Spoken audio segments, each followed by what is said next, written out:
Cut rope. Empty stall. That was all it cost her. What he did next would cost those men everything. 3 debt collectors had slipped onto the Calloway place in the dark before dawn, put a knife to the lead rope, and walked off with the one horse a young widow in New Mexico territory needed to save her sick boy's life.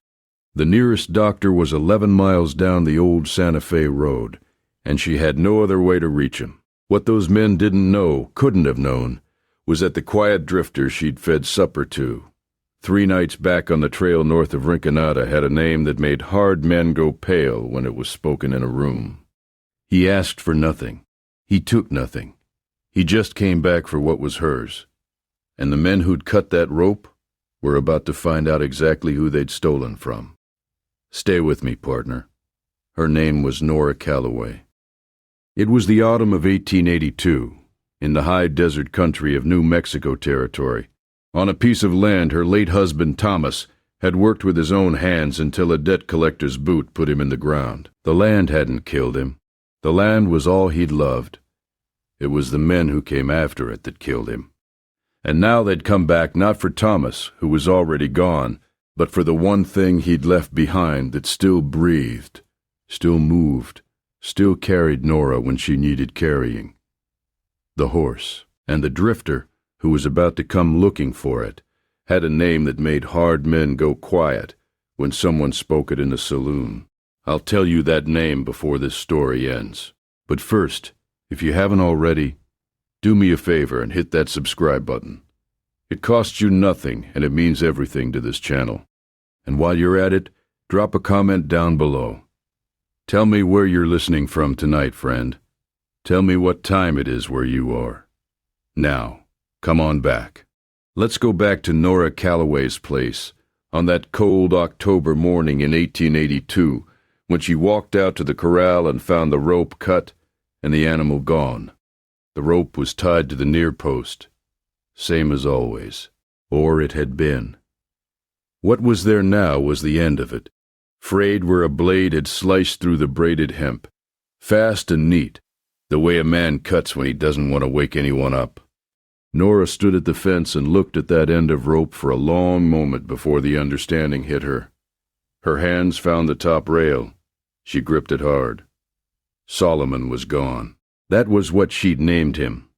Not the most fearsome name for a horse, but Thomas had picked it, and Thomas had believed in naming things after wisdom because the territory had so little of it. Solomon was 16 hands, a broad-chested bay gelding with one white sock and a habit of pressing his nose against your shoulder when you came to the fence in the morning. Thomas had worked 3 seasons at a cattle outfit in Colorado, just to save enough for that horse. When the fever took Thomas in the winter of 1881, Solomon was what remained. Not the land. The land was bound up in dead papers Nora didn't fully understand. Not the money. There wasn't any. Just the horse and the boy and the 40 acres and the long road that ran 11 miles into the town of Tierra Roja, where Dr. Alcott kept his office above the feed store. Her boy's name was Cal. He was 7 years old. He'd been burning since 2 days prior, and the night before he'd started saying things that didn't make sense, calling for his father, asking about the horses at the Colorado outfit, as if he'd been there himself, mixing up his words. Nora had sat through the night with a damp cloth and a lantern and a prayer she wasn't sure was getting anywhere. By first light she had made her decision. She would ride for the doctor. Solomon would carry her. 11 miles there, 11 miles back, and maybe by afternoon she'd have medicine and a man who knew what to do. Only Solomon wasn't there. She looked east, the direction of the boot prints she hadn't yet noticed. She looked at the empty corral. And then the tears came. Not the quiet weeping of grief, but the hard, frightened kind. The kind that comes when a person realizes they are alone in a bad situation, with no one coming and no way out they can see. She had no neighbors within 5 miles. She had no money for the stage line, even if the stage ran past here, which it didn't. She had a sick child and a cut rope, and the sun rising over the mesa, and no way to reach that doctor. She almost missed the boot prints, but the ground around the post was soft where the October frost had just melted, and she saw them when she stopped crying long enough to look. 3 sets. Men. One set was noticeably heavier, deep heel, dragging step, a man who carried his weight wrong and didn't care. The other 2 were quicker, lighter. They'd come from the north, taken the horse, gone east on the scrub flats toward the low road. Nora went inside, loaded Thomas's old Winchester, the same rifle she'd kept hung above the door since the night a rattlesnake got into the chicken coop, wrapped her coat around her shoulders, and went after them on foot. She knew she couldn't catch them. She knew it before she took the first step. Her boots weren't made for hard ground, and the men had at least an hour on her, maybe more. But there was nothing else to do. A woman alone in that country did not simply sit. She walked, and she hurt, and she prayed, and she kept moving because the alternative was to go back inside and listen to Cal mutter in his fever, and that was worse than anything the desert could do to her feet. She'd made it maybe 3 miles when the sound of a horse came up behind her. She spun, bringing the rifle up, and stopped. The horse was a sorrel, trail dusty and calm.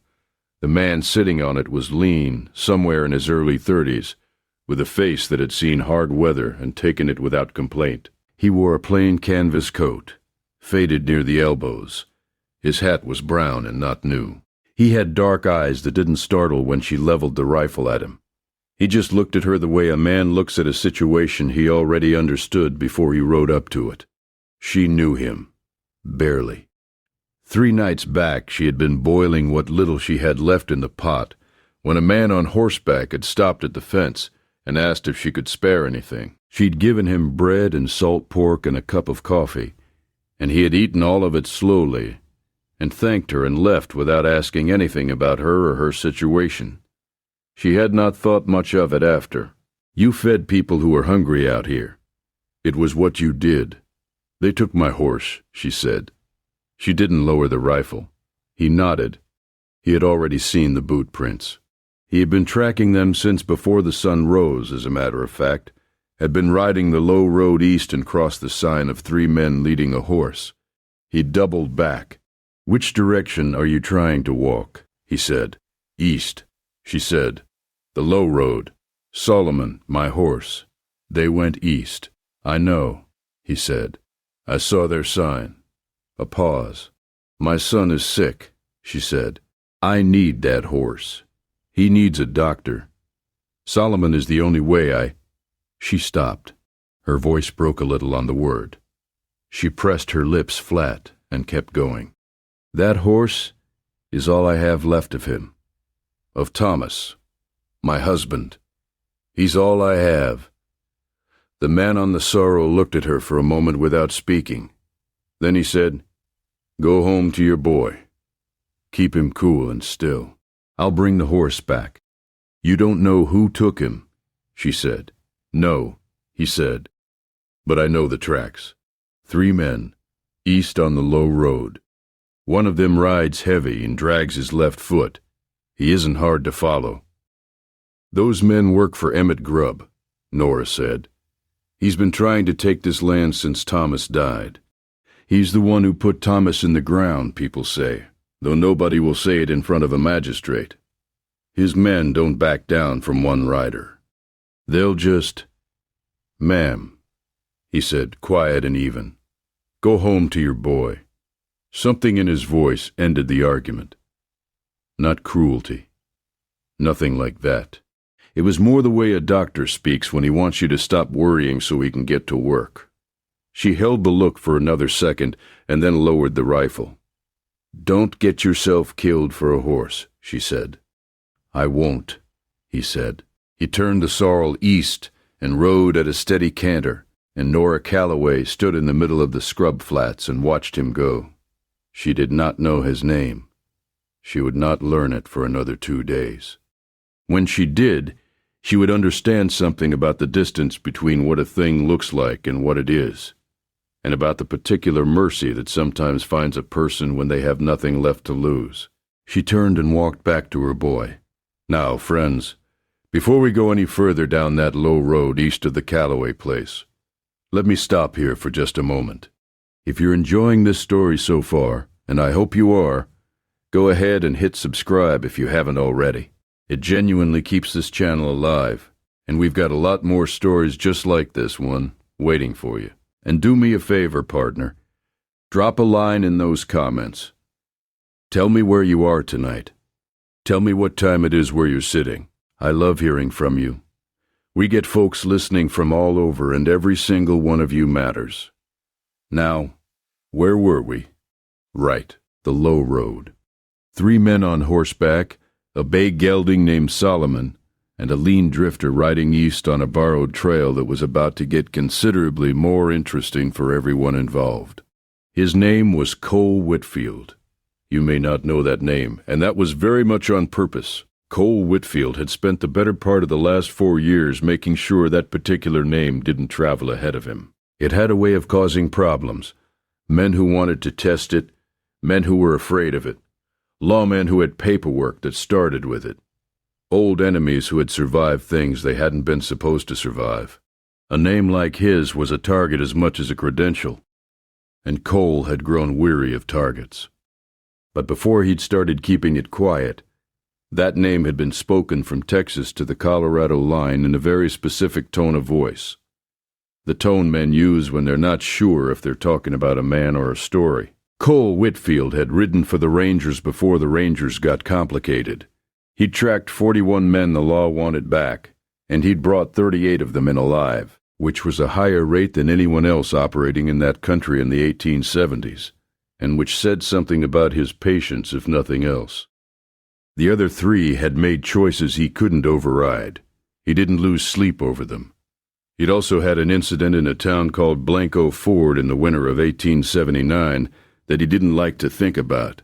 A corrupt marshal, a woman who'd been wronged, and a decision Cole had made in about 4 seconds that had taken him 4 years to have make peace with. He'd ridden out of Blanco Ford and kept riding, and somewhere around the New Mexico line he'd started going by Whitfield only, or just the rider, or nothing at all when nothing was available. He'd taken odd work. He'd kept a low profile, and then 3 nights ago, a widow woman on the road north of Rinconada had given him bread and salt pork and coffee without asking him a single thing about himself. And he had eaten it and thanked her and thought, in the back of his mind, the way a man thinks things he doesn't say, that's a hard life she's living. Someone ought to be looking after that place. He hadn't said it. He'd ridden on. But when he crossed the sign of 3 men leading a horse at first light, something in him had turned the Sorrel south before he'd consciously decided to. Some debts don't get spoken, they just get paid. The 3 men who worked for Emmett Grubb were named Dolan, Priest, and a 3rd man everyone called Tuck, on account of his habit of tucking his shirt in very precisely every few minutes, regardless of what else was happening. Dolan was the heavy one, the man with the dragging heel who had gone in with the knife and cut the lead rope while the other 2 held back near the horses. He was broad, dark-bearded, not especially smart but reliable in the way a hammer is reliable. Priest was the one with the quick feet and the nervous manner of someone who'd done things he hadn't fully worked out the right and wrong of yet. And Tuck was just Tuck, small, quiet, faster than he looked, and smarter than either of the other 2, which unfortunately for everyone he mostly used for self-preservation rather than talking anyone out of anything. They'd been working for Grubb for the better part of 2 years. Emmett Grubb was a landman, not a rancher, not a farmer, but a man who acquired land the way a disease acquires a body, one compromised piece at a time. He had 4 parcels in that valley already, all obtained from people who'd found themselves unable to meet the terms of debt arrangements Grubb had been instrumental in creating. The Calloway place was 40 acres of good bottom ground, with water rights to a spring that fed 3 adjacent properties. Grubb wanted it badly enough to be patient about it. He'd waited out Thomas Calloway's death, waited through a year of Nora Calloway struggling to keep the place. And when it became clear she wasn't going to fold on her own, he had sent his men to apply some encouragement. Taking the horse was not random. A woman with a sick child and no way to reach the doctor was a woman with her back against a wall. Pressure, Grubb believed, made people do what they'd otherwise refuse to do. Sign papers. Accept terms. Give up.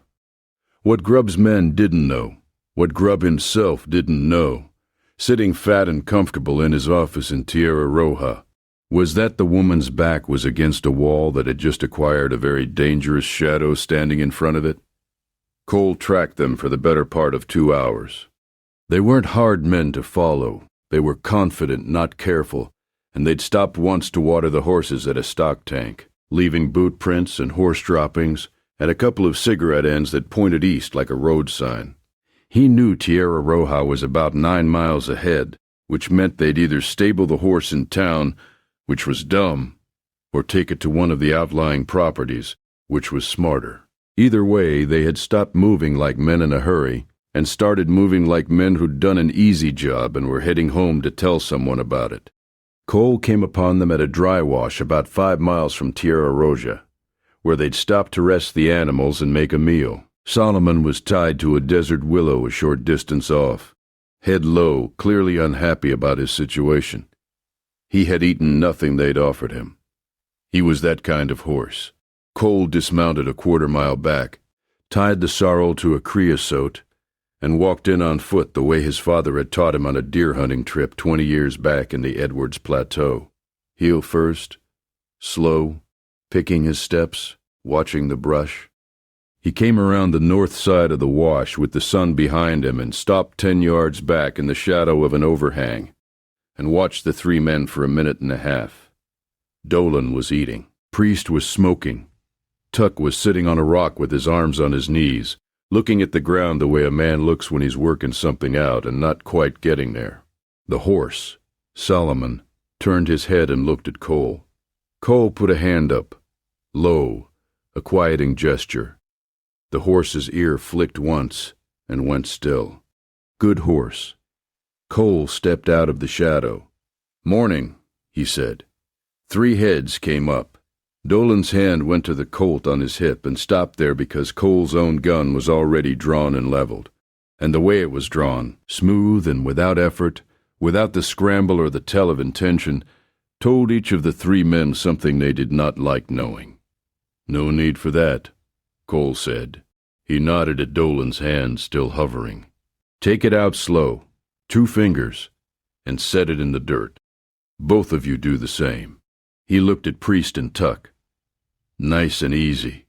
Dolan's jaw set hard. He was the kind of man who didn't like backing down in front of witnesses. "You got no business here," Dolan said. "I'm here for the horse," Cole said. "Bay gelding, 1 white sock. She belongs to a widow woman back on the Calloway 40. And her boy is sick and she needs that animal to reach the doctor. You're going to put your guns in the dirt and I'm going to take the horse. And then I'm going to ride on and you are going to think very carefully before you go back to Emmett Grubb and tell him what happened here." A pause. The desert wind ran through the wash. "And if we don't," Priest said. His voice was more nervous than brave. Cole looked at him for a long moment with those flat, dark eyes. "You don't want to know the answer to that question, son," he said. "I've ridden this territory a long time. There are men who've asked it, and they found out the answer wasn't worth the asking. Put your guns in the dirt." Tuck put his gun in the dirt. He did it without drama, without argument, without looking at the other 2. He was the smart one. Priest put his gun in the dirt a moment later. Dolan held for another 3 seconds, long enough to make a point to himself about who he was, and then he set his Colt in the dirt beside the others. "Smart," Cole said. He moved to Solomon, keeping the men in his peripheral vision, and untied the lead rope from the willow. The horse pressed his nose briefly against Cole's shoulder, and Cole let it happen for a second. Just a second. "South," he said, looking back at Dolan. "All 3 of you. Ride south, not east. If I see you on the Calloway Road again, the conversation we have will be shorter than this one." None of them answered. Cole led Solomon out of the wash, circled back to the Sorrel, and mounted up with the bay following on the lead. He reached the Calloway place in the late afternoon. Nora heard the horses and came to the door with the Winchester again, and then saw it was Solomon and the lead rope, and the lean man on the sorrel, and she came off the porch and across the yard faster than she'd run anywhere in a long time. She put her arms around Solomon's neck and stayed there for a bit without saying anything, and the horse pressed into her and breathed slow. And Cole sat on the sorrel and looked at the empty middle distance, the way a man does when something private is happening, and he doesn't want to intrude on it. After a while, she stepped back. Her eyes were wet. She looked up at Cole. "Thank you," she said. "I don't." She stopped. "I can't pay you. I don't have anything to offer." "You already paid me," he said. "3 nights back." She looked at him. "Bread and salt pork and coffee," he said, "is more than most offer a stranger on the road. A beat. How's the boy?" Cole said, still feverish, "I need to go." "I know," Cole said. "Do you want me to ride with you to the doctor's?" She looked at him for a long moment. She was trying to figure out who he was, not his name, but his nature. What kind of man comes after a stolen horse for a widow he barely knows and hands it back without asking for anything? "Yes," she said. "I would like that." She was saddled and ready in 10 minutes.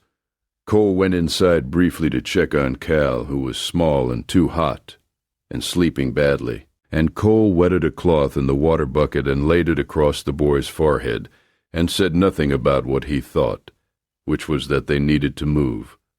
They needed to move now.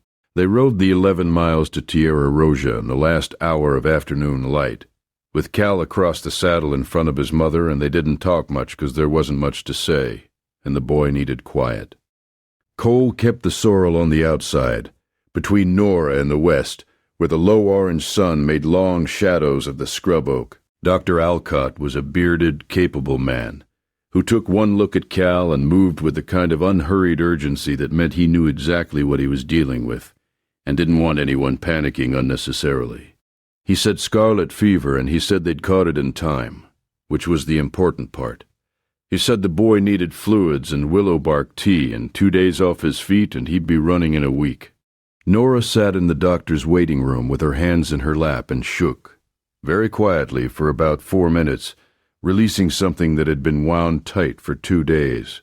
Cole sat across from her and gave her the space to do it. "Who are you?" she said, when the shaking had passed. "Really?" He looked at the door to the examination room, where they could hear the doctor's low voice and the boy asking a question. "Just a man who was in the right place," he said. "That's not a name," she said. A pause. "Cole Whitfield," he said. She looked at him, waiting to see if the name meant something. It didn't, not immediately. She shook her head slightly. "Should it?" she said. "No," he said. "Not particularly." It was later that night, in the front room of the boarding house where Dr. Alcott had arranged a room for Nora and Cal while the boy recovered, that she heard the name properly. She was sitting by the window drinking tea when she overheard 2 men in the hall, the doctor and a man she didn't know, talking in the careful way people talk when they want to be quiet but can't quite manage it. "Cole Whitfield?" the man said. "You certain?" "He came in with the Calloway widow and her boy," the doctor said. "She didn't know who he was. He just rode in like any man." A pause. "God Almighty," the man said.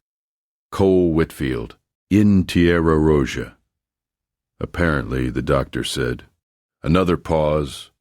"What's he doing here? Appears he brought a horseback to a widow," the doctor said. A long silence. Then the man in the hall said, very quietly, "Well, I'll be damned." Nora went to ask the doctor about it the next morning. He told her. Cole Whitfield had ridden for the Texas Rangers in the 1870s, he said, and had been credited officially in the records by people whose job it was to track such things, with tracking and catching more wanted men than any other man on the Ranger rolls in a decade. He was known for 2 things particularly. First, his patience. He was the kind of man who would follow a trail for 2 weeks through hard country without losing it, who could read sign in the dark, who had a mind built for the slow, inevitable closing of distance. Second, his accuracy. Cole Whitfield had in 17 documented gunfights over a span of 8 years. Never fired more than 2 shots. Some men he'd stopped with 1. His only concession to vanity, people said, was that he was quiet about all of it. He didn't collect the legend. He let it collect itself. He'd had the incident in Blanco Ford in 1879. The doctor was careful about how he said this, and had ridden out of the Rangers after that. Officially retired, unofficially she suspected, still doing what he'd always done, just without the papers. Nora Calloway sat with all of this for a while. Then she went and found Cole Whitfield in the boarding house yard, where he was checking the Sorrel's shoe. "Why didn't you tell me who you were?" she said. He didn't look up from the hoof. Would it have changed anything? She thought about it honestly. "No," she said. "I suppose not." "There you go," he said. She watched him set the hoof down and run a hand along the horse's foreleg. She said, "You could have just ridden on when you saw those tracks. You could have kept going east." "Could have," he agreed, "but you didn't." He looked at her then. He had a face that didn't give much away but also didn't hide anything if you looked at it straight. "You fed a stranger," he said. Didn't ask him anything about himself. Just gave him what you had. Out here. That means something. A pause. It ought to mean something. She was quiet for a moment. "I need to go back to the land," she said. "Grubb's men took Solomon because Grubb wants that property.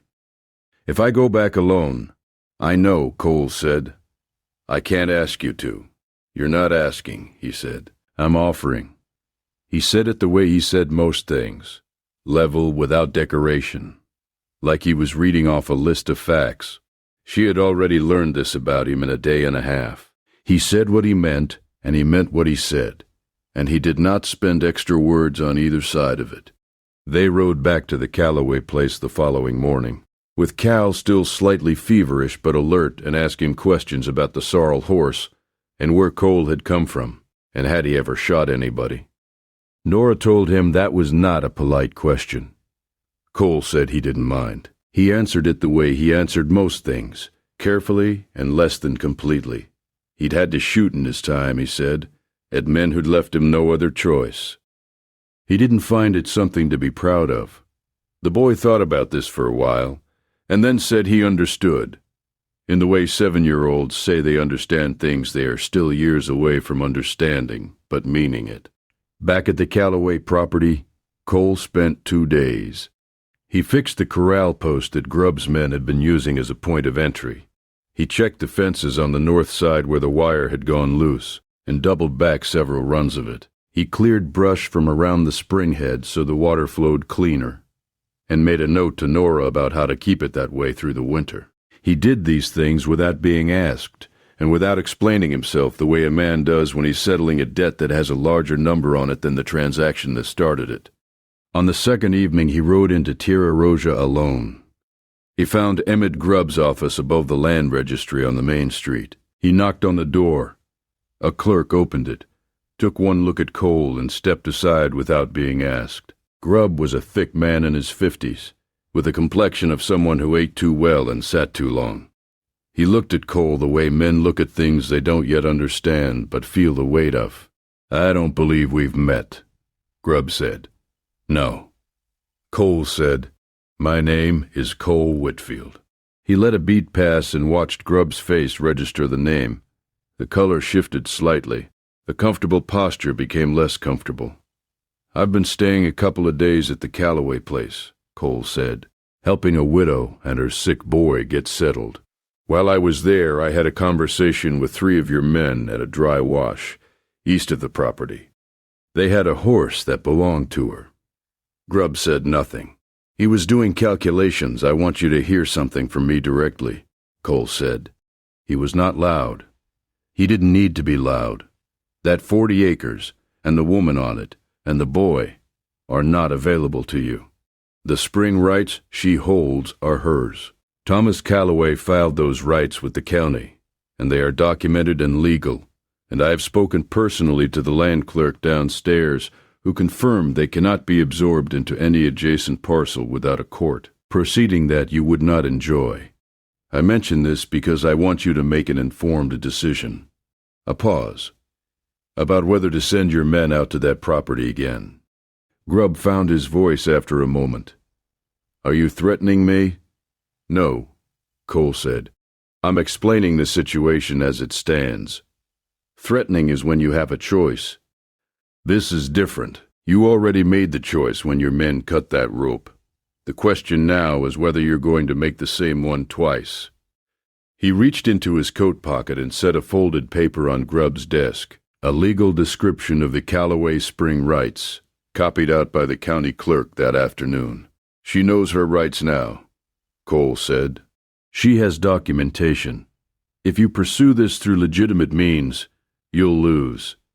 If you send men again through illegitimate ones, he stopped. He didn't finish the sentence. He didn't need to. He picked up his hat and left. On the third morning, he saddled the Sorrel before Nora was up. Cal found him at the corral and asked where he was going. Cole said he had some road to cover. Cal said he hoped Cole would come back sometime. Cole said he hoped so too, and he meant it, in the way he meant the things he said. Nora came out before he mounted. She had her coat on against the early cold, her dark hair loose from sleep, and she looked at him for a long moment without speaking. He won't leave us alone forever, she said. Men like Grubb don't quit because of a conversation. No, Cole said, but you're not alone anymore. He nodded toward the legal papers on the fence post where he'd left them. You know your rights. You know what's in the registry. There's a lawyer in Santa Fe named Harwick who handles land cases for reasonable rates. I left his name on the back of those papers. Write to him this week. A pause. And get that fence repaired on the south side before winter. I'd put fresh stakes in, but the wire wants replacing. She almost smiled at that. The practical turn. This man who had ridden 40 miles of territory to recover a stolen horse was giving her a fence maintenance schedule. Cole, she said. He was already in the saddle. He looked down at her. Thank you, she said, for Solomon, for all of it. He touched his hat brim, a short, quiet gesture. You didn't need rescuing, he said. You were already walking when I found you. You just needed the horse. He turned the Sorrel north. He didn't look back. That wasn't his way. He rode out through the mesquite in the low morning light, and within 3 minutes he was a shape on the scrub flats, and within 10 he was gone. Nora stood at the fence and watched the last of him disappear. She thought about the 3 days past, and about Thomas, and about the horse asleep in the corral, and about Cal asking a famous gunslinger if he'd ever shot anybody. She thought about a rope cut clean in the dark, and 3 sets of boot prints going east, and a man who'd turned a borrowed Sorrel south before the sun was up. She was still standing there when Cal came out and leaned on the fence beside her. He'd brought a piece of bread and was eating it. Is he coming back? Cal said. I don't know, Nora said. Cal chewed for a moment. I think he will, he said. She put a hand on top of his head, the way mothers do. Solomon pressed his nose against the top rail, looking at the place on the north horizon where the rider had gone, and after a while he turned back to the water trough and drank. Emmett Grubb did not send his men to the Calloway property again. Whether it was the conversation with Cole Whitfield or the legal papers that arrived from the Santa Fe lawyer 3 weeks later, and a strongly worded letter from the county land office that had Grubb's name in it twice in a manner he didn't care for, nobody was able to say for certain. Both things together, perhaps. Some problems require 2 solutions running at once. Nora wrote to Harwick. The spring rights were confirmed and registered the following spring in a proceeding that took 4 hours in Santa Fe and cost Grubb both the legal fees and the pride of losing quietly in front of 2 county judges. She kept the land. She hired a hand named Berto, who had been looking for steady work and was good with the fences and better with the horses. By the following summer, the Calloway place had repaired wire on every side and a new gate on the corral, and 3 additional head of stock that she'd been able to afford with the spring revenue from a grazing lease to the adjacent rancher. Cal recovered from the fever without complication. He grew tall. He had his father's hands and his mother's way of looking at things straight. When he was older, he asked about the man on the Sorrel horse, and Nora told him the story fully: the cut rope, the 3 sets of boot prints, the lean man who had come from the north and gone back north, and the name the doctor had said in the hall that made a stranger in the hallway say, "God Almighty," and go quiet. Cole Whitfield's name had a particular history in the New Mexico territory, Cal learned, as he grew. Men spoke it in the particular tone they use for things they're not entirely sure are still alive, or were ever quite real.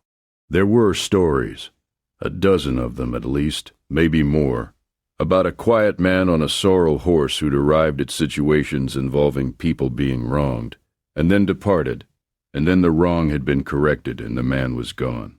The stories didn't agree on every detail.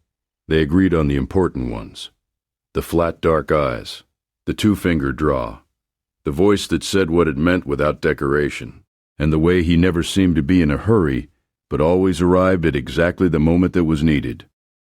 Cal grew up to be a man who did not pick fights, but did not back away from them either, and who had a habit of feeding strangers on the road without asking them anything about themselves. He said, when his own children were old enough to ask, that his mother had taught him that. He said she'd learned it from watching what it earned. Some debts work like that. You pay one forward, and the interest comes back to you in a coin you weren't expecting, at a time you can't predict. From a man you'll never fully know. Now, partner, here we are at the end of another tale from the old western road. Nora Calloway kept her land and her horse and her boy, and the man who made that possible rode north with no fanfare and no payment, and nothing but the clear conscience of a man who'd settled something that needed settling. That's what the nameless ones were, a lot of them. Not famous by choice, but famous by consequence. You do enough of the right thing quietly, and the world makes noise about it for you. If you've been with me all the way to the end of this story tonight, I am grateful for your company. This channel runs on the time you spend with it, and every one of you who listens means something. Do me a favor before you go. Hit that like button. And if you haven't subscribed yet, now's the moment. We've got more stories from the territory coming, and you won't want to miss them. And drop a comment tonight. Tell me where you're sitting, what the hour is where you are. Tell me if this story reminded you of anything. I read every one of them, and they mean the world. Until our trails cross again, partner, keep your powder dry and your soul honest.